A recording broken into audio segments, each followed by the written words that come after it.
Vandaag organiseert Toerisme Limburg voor de eerste keer het Limburgs Toerisme Congres. Dit is een congres waarbij we eigenlijk alle toeristische spelers, dus de toeristische ondernemers als toeristische beleidsmakers, willen samenbrengen om na te denken over de toekomst. Waarop moeten we gaan inzetten om onze provincie toeristisch gezien op een hoger niveau te brengen.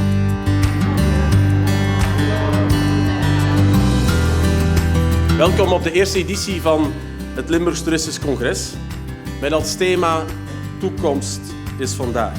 Wat vandaag nieuw is morgen al achterhaald. En daarom is het belangrijk om mee te veranderen.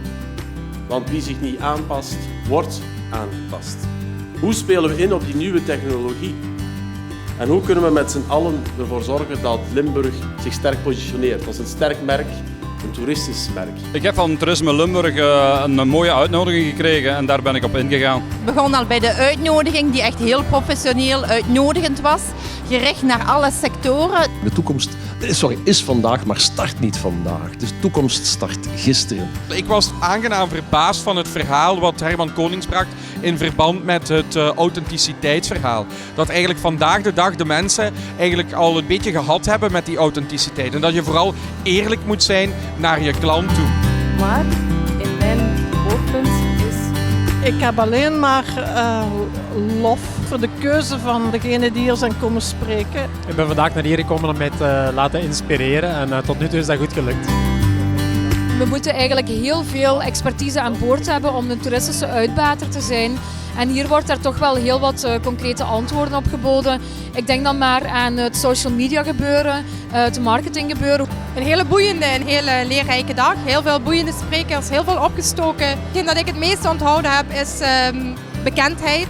Zien dat je gezien wordt. Alles wat een ondernemer kan gebruiken en ook kan toepassen in zijn eigen bedrijf, wordt hier alweer extra in de verf gezet en weer nieuwe dingen die we bijleren. Hè. De mensen die wij vandaag gezien hebben, die gaan wij vanmiddag weer terug in de workshop zien. En die gaan ons tips en tricks meegeven. De workshops lijken mij zeer interessant om te zien of er dingen zijn die ik kan meenemen voor de B&B en daar iets uit te leren gewoon.